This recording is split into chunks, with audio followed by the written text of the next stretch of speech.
Hello दोस्तों, मैं हूं शशि और शशि मैथ्स के एक नए सेशन में आप सभी का बहुत बहुत स्वागत है। तो आज के इस सेशन में हम लोग करने वाले हैं बिहार पुलिस के सेट 14 का क्वेश्चन प्रैक्टिस। तो आइए बिना किसी देरी के हम आज का सेशन यहीं पे स्टार्ट करते हैं। एकदम ही आराम से, एकदम ही प्यार से और एकदम ही सहजता के साथ सभी क्वेश्चन का हम सॉल्यूशन करेंगे। तो आज के सेशन में कुछ रहा बातें आपके सामने। हाँ, लाइक शेयर सब्सक्राइब तो आप लोग कर ही देते हैं, इसमें कहने की क्या बात है। आइए स्टार्ट करते हैं हम आज का सेशन। आज के सेशन में हमारा फर्स्ट क्वेश्चन रहा कुछ इस तरह से। आपको यहाँ पर क्वेश्चन नंबर 1 दिख रहा होगा। यहाँ पर बोला जा रहा है 6 संख्याओं का औसत 12 है। यदि प्रत्येक संख्या में से 2 घटा दिया जाए तो संख्याओं के नए सेट का औसत क्या होगा।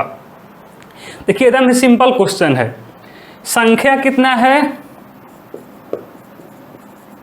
संख्या है 6, ठीक। और औसत मान दिया गया है, औसत मान दिया गया है कितना? 12। तो हम लोग जानते हैं कि औसत बराबर क्या होता है? औसत बराबर होता है दिए गए संख्याओं का योग, दिए गए संख्याओं का योग बटा दिए गए संख्याओं में संख्याओं की संख्या। तो यहाँ पर संख्या है 6 और औसत मान दिया गया है 12। तो यानी कि यहाँ से योग बराबर क्या हो गई? योग बराबर हो गई 12 छक 72। लेकिन देखिए पुनः प्रश्न से आप क्वेश्चन में देखिए क्या बोला जा रहा है कि यदि प्रत्येक संख्या में से 2 घटा दिया जाए। देखिए टोटल संख्या है 6 और सब में से 2 घटाया जाएगा, यानी कि योग में से देखिए सभी संख्या, देखिए सब हम मान लेते हैं कि सभी संख्या है, सपोज कि ABCDEF 1 2 3 4 5 6 और इन सभी में से -2 हमें घटा देना है, ठीक। और इन सभी का योग A + B + C + D + E + F, इन सभी का योग है 72 और इन सभी में से हम हर एक संख्या में से 2 घटाना है। तो कुल मिलाकर हम कितना संख्या घटा चुके हैं? 12 संख्या। 2 4 6 8 10 12, यानी कि अब योग बराबर अब क्या हो जाएगा? अब योग बराबर हो जाएगा, प्रश्न से योग बराबर हो जाएगा 72 आया है योग और 6 संख्या में से सभी में से 2 घटाना है। तो हम यहाँ से कुल मिलाकर के 12 संख्या घटा चुके हैं। कितना? 72 है हमारा योग, जिसमें से हम लोग 12 संख्या घटा देंगे तो योग बराबर क्या हो जाएगा? योग बराबर हो जाएगा 60, ठीक है। अब देखिए अब औसत क्या हो जाएगा? औसत बराबर क्या हो जाएगा? औसत बराबर होता है संख्याओं का योग। योग कितना आ गया अब हमारा? सभी संख्याओं में से 2 घटाने के बाद अब योग आ गया 60 और संख्या है 6, यानी कि 10 छक्के 60, इसलिए औसत बराबर क्या आ गया? नया औसत बराबर आ गया 10। यही हमारा हो जाएगा आंसर। तो अगर मैं ऑप्शन की बात करूं तो हमारा करेक्ट ऑप्शन हो जाएगा ऑप्शन ए, ठीक है। तो ये रहा हमारा क्वेश्चन नंबर 1। मैं ये आशा करता हूं कि आप लोग समझ गए होंगे इसका सॉल्यूशन। अगर समझ गए हैं तो नोट करिए, उसके बाद हम नेक्स्ट क्वेश्चन की ओर बढ़ते हैं। यहाँ पर आप वीडियो को पॉज करिए और यहाँ पर रहा आपके सामने क्वेश्चन नंबर 2। वीडियो को पॉज करिए और एकदम ही आराम से, एकदम ही प्यार से और एकदम ही सहजता के साथ सभी क्वेश्चन का हम सॉल्यूशन करेंगे। आप वीडियो को पॉज करके क्वेश्चन नंबर 2 का सॉल्यूशन खुद से करिए और अपने आंसर को मेरे आंसर से मैच कर लीजिएगा, ठीक। अगर हम क्वेश्चन नंबर 2 की बात करें तो यहाँ पे बोला जा रहा है यदि A, B और C प्रतिदिन 150 रुपये कमाते हैं, जबकि A और C प्रतिदिन 94 रुपये तथा B और C 76 रुपये प्रतिदिन कमाते हैं, तो C की प्रतिदिन की आय होगी। यहाँ देखिए अगर हम क्वेश्चन नंबर 2 की बात करें तो यहाँ पर 3 व्यक्ति हैं A, B और C। ये तीनों प्रतिदिन कमाते हैं कितना रुपए? 150 रुपये। ये रहा हमारा समीकरण नंबर 1। प्रश्न से देखिए क्या बोला जा रहा है कि A और C प्रतिदिन 94 रुपये कमाते हैं, यानी कि A + C बराबर 94 रुपये प्रतिदिन कमाते हैं, समीकरण नंबर 2। अब देखिए फिर बोला जा रहा है कि B और C दोनों मिलकर के कितना रुपए कमाते हैं? 76 रुपये कमाते हैं। ये रहा हमारा समीकरण नंबर 3। और हमें बताना है कि सी प्रतिदिन अकेले कितना रुपए कमाता है। ठीक है जी, तो हम क्या कर रहे हैं, समीकरण, यहाँ देखिए समीकरण 2 प्लस समीकरण 3, आप समीकरण 2 और समीकरण 3 को जोड़ दीजिए। तो यहाँ है a plus C plus B plus C बराबर क्या हो जाएगा, 94 प्लस 76, यानी कि क्या हो गई a plus B plus 2c। ठीक, a plus B plus 2c बराबर क्या हो गई, 6 4 10, 1 9 7 16 और 1 17, 170 रुपये। ये रहा हमारा समीकरण नंबर 4। अब क्या करिए आप, समीकरण 4 में से समीकरण 1 को माइनस कर लीजिए। तो यहाँ पर समीकरण 4 है a plus B plus 2c बराबर 170 रुपये, और समीकरण 1 है a plus B plus C बराबर 150 रुपये। ठीक है, घटाना है तो ये माइनस ये माइनस ये माइनस और ये minus, plus minus a cut जाएगा, प्लस माइनस b कट जाएगा, 2c में से एक c जाएगा तो केवल बचेगा c, और यहाँ देखिए 170 में से 150 माइनस होगा तो बचेगा यहाँ पर 20 रुपया, यानी कि c अकेले केवल और केवल 20 रुपये कमाता है। इसलिए c प्रतिदिन 20 रुपये कमाता है। तो हम अगर ऑप्शन की बात करें तो यहाँ ऑप्शन सी ही हो जाएगा हमारा करेक्ट आंसर। तो ये रहा हमारा क्वेश्चन नंबर 2। मैं ये आशा करता हूँ कि आप लोग समझ गए होंगे। अगर समझ गए हैं तो आप नोट करिए और वीडियो को पॉज करके आप नेक्स्ट क्वेश्चन का सॉल्यूशन करिए। यहाँ पर देखिए क्या बोला जा रहा है, आप इसको पहले नोट करिए और आप थर्ड क्वेश्चन का सॉल्यूशन खुद से पहले करिए और अपने आंसर को मेरे आंसर से मैच कर लीजिएगा। ठीक है, एकदम ही आराम से, एकदम ही प्यार से, एकदम ही सहजता के साथ इसको भी आप करिए। ठीक है, मज़ा आएगा आपको क्वेश्चन का सॉल्यूशन करने में। अगर हम क्वेश्चन नंबर 3 की बात करें तो यहाँ पर बोला जा रहा है साधारण ब्याज की प्रति वर्ष किस प्रतिशत दर से एक निश्चित धनराशि 8 वर्ष में 2 गुनी हो जाएगी। देखिए क्या है, साधारण ब्याज की प्रति वर्ष किस प्रतिशत दर से एक निश्चित राशि 8 वर्ष में 2 गुनी हो जाएगी। देखिए कोई भी अगर हमारे पास मूलधन है, सपोज हमारे पास हमने किसी को मूलधन 100 रुपये दिए, तो ये कब डबल होगा, जब ब्याज भी x के बराबर होगा तब ना। सपोज हम किसी को 2 रुपये दे रहे हैं और वो हमें 4 रुपये वापस कर रहा है, इसका मतलब कि हमारा मूलधन डबल हो रहा है। कहने का मतलब कि हम किसी को अगर 2 रुपये दे रहे हैं तो हमें ब्याज भी अगर 2 रुपये देगा तो हमारा अब क्या हो जाएगा, मूलधन डबल हो जाएगा। तो यानी कि यहाँ पर क्या हो गई कि ब्याज और मूलधन दोनों बराबर होगी, तभी हमारा मूलधन डबल होगा। ठीक है, तो अच्छा जी, तो यहाँ देखिए क्या बोला जा रहा है, मूलधन हो गई x और ब्याज हो गई x। ठीक, और हमें दर पूछा जा रहा है, हमसे दर पूछा जा रहा है क्वेश्चन में, और समय दिया गया है। समय कितना है, 8 वर्ष। 8 वर्ष। तो देखिए सिंपल से क्या करेंगे हम कि साधारण ब्याज बराबर क्या होता है,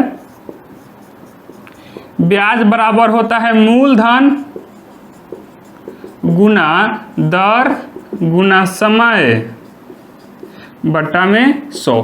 ठीक है, ब्याज है कितना, 100 रुपये, और मूलधन भी है 100 रुपये।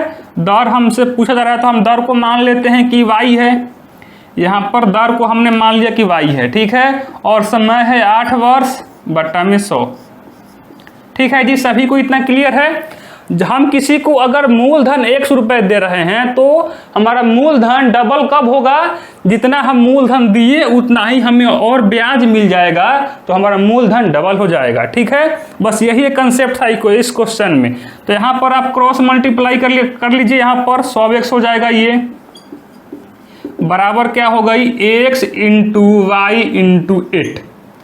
x से x हो जाएगा कैंसिल आउट, इसलिए y बराबर क्या हो जाएगी, y बराबर हो जाएगी 100 बट्टा में 8। ठीक है। आप अब क्या करिए 100/8, ठीक है।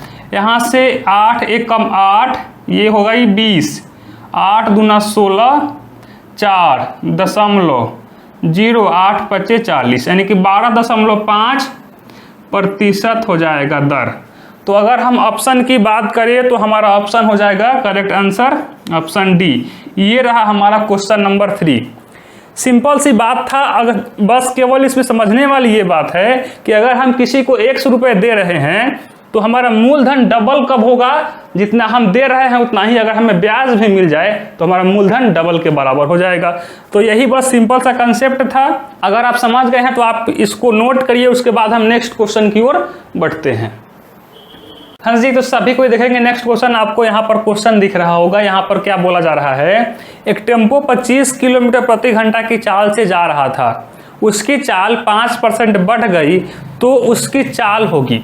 देखिए यहाँ पर बोला जा रहा है, सिंपल सा क्वेश्चन है, एकदम ही ध्यान से देखिएगा।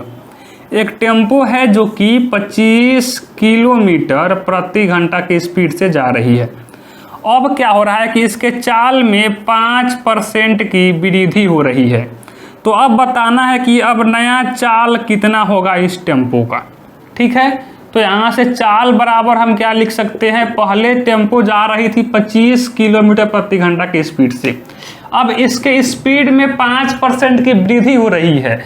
तो पहले जा रहा था 25 किलोमीटर प्रति घंटा की स्पीड से, तो अब किस में 5% बढ़ रही है, पहले से जा रहा था जितने स्पीड में उसमें 5% की और वृद्धि हो रही है, यानी कि 5/100। 25 का 5% मतलब 25 गुना 5/100, यानी कि 25 चौका हो जाएगा 100।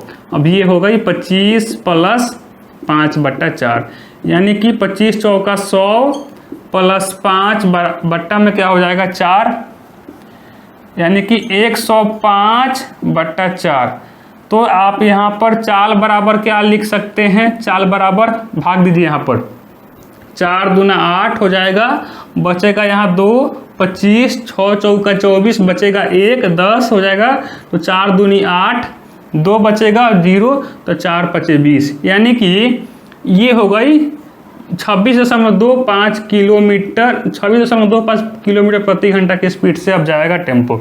यानी कि एक टेम्पो जो कि 25 किलोमीटर प्रति घंटा की स्पीड से जा रहा था और उसके चाल में अगर 5% की वृद्धि होती है तो अब नया चाल कितना हो जाएगा 26.25 किलोमीटर प्रति घंटा। तो मैं ये आशा करता हूँ कि आप लोग सॉल्यूशन समझ गए होंगे। अगर समझ गए हैं तो आप अब नेक्स्ट क्वेश्चन देखिए, वीडियो को पॉज करिए और पहले इसको नोट करिए, और आप क्वेश्चन नंबर 5 आपको यहाँ पर दिख रहा होगा, आप पहले इसका सॉल्यूशन खुद से करिए और अपने आंसर को मेरे आंसर से मैच कर लीजिएगा। एकदम ही आराम से, एकदम ही प्यार से और एकदम ही सहजता के साथ आप क्वेश्चन का सॉल्यूशन करिए। क्या बोला जा रहा है क्वेश्चन को एकदम ही ध्यान से देखिए। अगर हम क्वेश्चन की बात करें तो यहाँ पे बोला जा रहा है कि चित्र में 28 सेंटीमीटर भुजा का एक वर्ग है, इसमें भुजाओं को स्पर्श करता हुआ एक वृत्त बना है, वृत्त का हमें क्षेत्रफल बताना है। यहाँ देखिए एक वृत्त है, ठीक, जो कि एक वर्ग के अंदर है, एक वृत्त है जो कि वर्ग के अंदर है। तो ये हमने बना लिए वर्ग, आपको वहां पर फिगर साफ साफ दिख रहा होगा, ठीक है। यहाँ देखिए एक ये वर्ग है जिसकी भुजा की लंबाई है 28 सेंटीमीटर, ठीक, और इसके अंदर एक वृत्त है। तो देखिए जब भी क्या हो, जब भी किसी वर्ग के अंदर कोई एक वृत्त हो तो जितनी भुजा की लंबाई होती है उस वृत्त का जो त्रिज्या होता है उस भुजा के लंबाई की आधी होती है। यानी कि अगर हम त्रिज्या की बात करें तो ये हो जाएगा 28/2, यानी कि इसलिए त्रिज्या बराबर हो जाएगा 14 सेंटीमीटर, ठीक है। समझ गए आप। तो आप यहाँ से अब वृत्त का क्षेत्रफल निकाल लीजिए। वृत्त का क्षेत्रफल कितना हो जाएगा πr², यानी कि 22/7 गुना 14 गुना 14, 7 दूनी हो जाएगा 14, 22 दूना 44 गुना 14, 14 चौका 56, बचेगा 5, और 14 चौका 56 और 5 61, यानी कि 616 वर्ग सेंटीमीटर, 616 वर्ग सेंटीमीटर, यही हो जाएगा हमारा आंसर। तो मैं ये आशा करता हूं कि आप लोग समझ गए होंगे। यहाँ पर बोला क्या जा रहा था कि एक वर्ग के अंदर एक वृत्त है और वह वृत्त वर्ग के चारों भुजाओं को स्पर्श कर रहा है और वर्ग की भुजा जो है 28 सेंटीमीटर है। तो आप इस बात को हमेशा के लिए याद रखिएगा कि अगर कोई वृत्त किसी वर्ग के अंदर बन रहा हो और वह वृत्त वर्ग के चारों भुजाओं को स्पर्श कर रहा हो तो वृत्त की त्रिज्या उस वर्ग के भुजा के आधी के बराबर होगा। तो यहाँ से भुजा था 28 सेंटीमीटर, इसलिए हमारा त्रिज्या हो गया है 14 सेंटीमीटर और यहाँ से हमने वृत्त का क्षेत्रफल हम निकाल लिए हैं। वृत्त का क्षेत्रफल हम निकाल लिया है जो कि हमारा आया है 616 वर्ग सेंटीमीटर। हाँ जी, तो देखिए क्वेश्चन नंबर 6 में क्या बोला जा रहा है। एक रेलगाड़ी एक खंभे को 15 सेकेंड में पार कर सकती है। यदि रेलगाड़ी की चाल 36 किलोमीटर प्रति घंटा हो तो रेलगाड़ी की लंबाई होगी। यहाँ पर है क्या बोला जा रहा है कि एक ये रेलगाड़ी है जो कि इस खंभे को 15 सेकेंड में पार कर जा रही है। यानी कि क्या हो जाएगा कि ये जो रेलगाड़ी है इस खंभे को पार कब करेगी, जब जितनी इस रेलगाड़ी की लंबाई है उतना ही दूरी अब आगे की ओर बढ़ेगी रेलगाड़ी, तब जाकर के ये रेलगाड़ी इस खंभे को पार कर पाएगी। तो यानी कि यहाँ से क्या हो जाएगा कि यहाँ से अब क्या हो जाएगा, तो यानी कि यहाँ से अब क्या हो जाएगा कि रेलगाड़ी की लंबाई बराबर क्या हो जाएगा, रेलगाड़ी द्वारा तय की गई दूरी, रेलगाड़ी द्वारा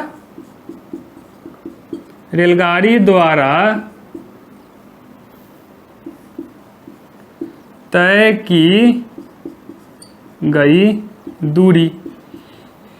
तो यानी कि इस रेलगाड़ी की लंबाई कितनी होगी, जितनी दूरी इस खंभे को पार करने के लिए ये रेलगाड़ी आगे बढ़ेगी उतना ही इस रेलगाड़ी की लंबाई हो जाएगी। ठीक है, क्लियर है सभी को। अच्छा जी, और यहाँ देखिए कितना दिया गया है कि ये रेलगाड़ी 15 सेकेंड में यानी कि यहाँ देखिए समय दिया गया है कि ये रेलगाड़ी इस खंभे को 15 सेकेंड में पार कर जा रही है। ठीक, और यहाँ पर देखिए चाल दिया गया है, चाल कितना है 36 किलोमीटर प्रति घंटा।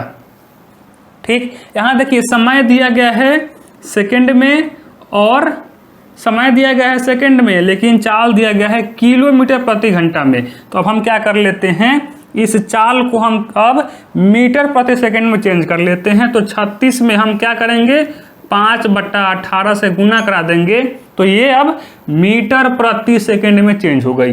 यानी कि 18 दूना 36, इसलिए चाल बराबर क्या आ गई, चाल बराबर आ गई 10 मीटर प्रति सेकेंड।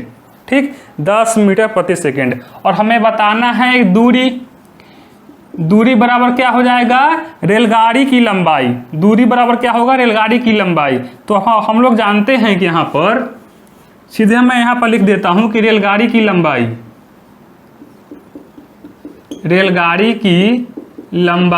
बराबर क्या हो जाएगा, यानी कि एक तरह से ये क्या है, दूरी है। तो हम लोग जानते हैं कि चाल बराबर क्या होता है, चाल बराबर दूरी बटा समय। ठीक है, तो यहाँ से दूरी बराबर क्या हो जाएगा, दूरी बराबर चाल गुना समय। यानी कि रेलगाड़ी की लंबाई बराबर क्या हो जाएगी, चाल कितना है 10 मीटर प्रति सेकेंड और समय कितना है 15 सेकेंड। यानी कि रेलगाड़ी की लंबाई कितनी आ गई, यहाँ से रेलगाड़ी की लंबाई आ गई एक कितना हो जाएगा 15 सेकेंड ना है 150 मीटर। ठीक है, यहाँ से रेलगाड़ी की लंबाई आ गई 150 मीटर। अगर हम ऑप्शन की बात करें तो यहाँ पर हमारा ऑप्शन हो जाएगा C correct answer. I hope आप लोग समझ गए होंगे। जितनी रेलगाड़ी की लंबाई है अगर उतना ही दूरी आगे की ओर रेलगाड़ी बढ़ेगी तभी जा करके ये रेलगाड़ी इस खंभे को पार कर पाएगी। यानी कि रेलगाड़ी की लंबाई बराबर क्या हो जाएगी, इस खंभे को पार करने के लिए रेलगाड़ी द्वारा तय की गई दूरी। ठीक है, तो ये रहा हमारा क्वेश्चन नंबर 6। आप इसको नोट करिए, उसके बाद हम नेक्स्ट क्वेश्चन की ओर बढ़ते हैं। हाँ जी, तो सभी कोई देखेंगे। नेक्स्ट क्वेश्चन देखिए, क्वेश्चन में क्या बोला जा रहा है। यहाँ पर बोला जा रहा है कि दो क्रमागत सम संख्या का योगफल 10 है, बड़ी सम संख्या का मान होगा। बात समझिए एकदम। पहले क्या बोला जा रहा है कि हमारे पास दो क्रमागत सम संख्या है, तो हम क्या कर रहे हैं कि माना कि पहला क्रमागत सम संख्या बराबर x, तो दूसरा क्रमागत सम संख्या क्या हो जाएगा? दूसरा क्रमागत सम संख्या बराबर हो जाएगा x प्लस 2। जैसे यहाँ पर समझिए कि अगर पहला क्रमागत सम संख्या है 2, तो दूसरा क्या होगा? 4 होगा, यानी कि 2 प्लस 2 होगा। तीसरा 6 होगा, यानी कि 2 प्लस 4 हो जाएगा। तीसरा 2 प्लस 4 होगा। ठीक है, तो यानी कि अगर पहला क्रमागत सम संख्या x है, तो दूसरा क्रमागत सम संख्या x प्लस 2 होगा। आप देखिए प्रश्न से क्या बोला जा रहा है अकॉर्डिंग टू क्वेश्चन, कि इन दोनों संख्याओं का योग है 10, यानी कि x प्लस 2 बराबर है 10। तो हमें बड़ी संख्या बताना है, तो पहले हम x का मान निकाल लेते हैं। 2x बराबर 8, इसलिए x बराबर आ गया 4। ये तो है पहली संख्या। ठीक है, और दूसरी संख्या क्या हो जाएगा? दूसरी संख्या बराबर x प्लस 2 है। x का मान है 4 प्लस 2 बराबर 6। तो आप चेक कर लीजिए कि इनमें से दोनों में बड़ा कौन है, 6 बड़ा है या फिर 4 बड़ा है। तो हमारा करेक्ट आंसर क्या हो जाएगा? क्या बोला जा रहा है कि बड़ी संख्या, बड़ी सम संख्या बराबर हो जाएगा 6 हो जाएगा हमारा आंसर। तो अगर हम ऑप्शन की बात करें तो यहाँ पर हमारा ऑप्शन हो जाएगा करेक्ट आंसर सी। मैं ये आशा करता हूँ कि आप लोग समझ गए हैं। अगर समझ गए हैं तो आप वीडियो को पॉज करके इसको नोट करिए, और साथ ही साथ आप नेक्स्ट क्वेश्चन को भी देखिए। आप वीडियो को पहले पॉज करके इसको नोट करिए, उसके बाद ही आप नेक्स्ट क्वेश्चन का सॉल्यूशन करिएगा। ठीक, पहले आप इसको नोट करिए और वीडियो को पॉज करके एकदम ही आराम से, एकदम ही प्यार से आप क्वेश्चन नंबर 8 का सॉल्यूशन करिए। ठीक, और अपने आंसर को मेरे आंसर से मैच कर लीजिएगा। तो अगर हम क्वेश्चन की बात करें तो यहाँ पर बोला जा रहा है कि 50 किलोमीटर यात्रा करने पर मैंने पाया कि अभी यात्रा का 3/5 भाग शेष है। यात्रा की कुल दूरी कितनी है? तो यहाँ से हम मान लेते हैं कि माना कि यात्रा की कुल दूरी बराबर x किलोमीटर। ठीक है, अच्छा जी। अब देखिए प्रश्न से हम मान लीजिए कि ये है पूरा हमें यात्रा करना है, जो कि x मीटर है। ठीक है, और हम क्या किए कि इस यात्रा में से हम 50 किलोमीटर अब हम तय कर चुके हैं, यानी कि हम थे पहले यहाँ पर, अब हम यहाँ पर आ गए, जो कि 50 किलोमीटर अब हम आ गए। अब इस पूरे यात्रा का 3/5 भाग बचा हुआ है। ठीक, तो हमें बताना है कि इस पूरे यात्रा का लंबाई कितना है। ठीक, तो देखिए क्वेश्चन में अकॉर्डिंग टू क्वेश्चन हम क्या किए हैं कि पूरे यात्रा का हमने मान लिया है, पूरे यात्रा को हमने मान रखा है x। पूरे यात्रा का हमने 50 किलोमीटर तय कर लिए हैं। तो अब बचेगा कितना? अब पूरे यात्रा का 3/5 भाग बचा है। ठीक, पूरा यात्रा है x, जिसमें हम लोग 50 किलोमीटर यात्रा तय कर चुके हैं। अब पूरे यात्रा का 3/5 भाग बचा है, तो हमें पूरी यात्रा का मान बताना है। तो यहाँ से अब ये क्या हो जाएगा? ये हो जाएगा x माइनस 50 बराबर, यहाँ 5 को इस साइड ले लीजिए, तो यहाँ पे 5 को क्रॉस मल्टीप्लाई करा लीजिए यहाँ पर, तो ये हो जाएगा 5x माइनस 5 × 25 250 न होगा 5 × 25 यानी कि 250 बराबर 3x। ठीक है, 5x माइनस 3x, ठीक, बराबर लीजिए यहाँ पर 250। ठीक है जी, यानी कि अब ये क्या हो गई? 2x बराबर 250, इसलिए x बराबर 125 किलोमीटर।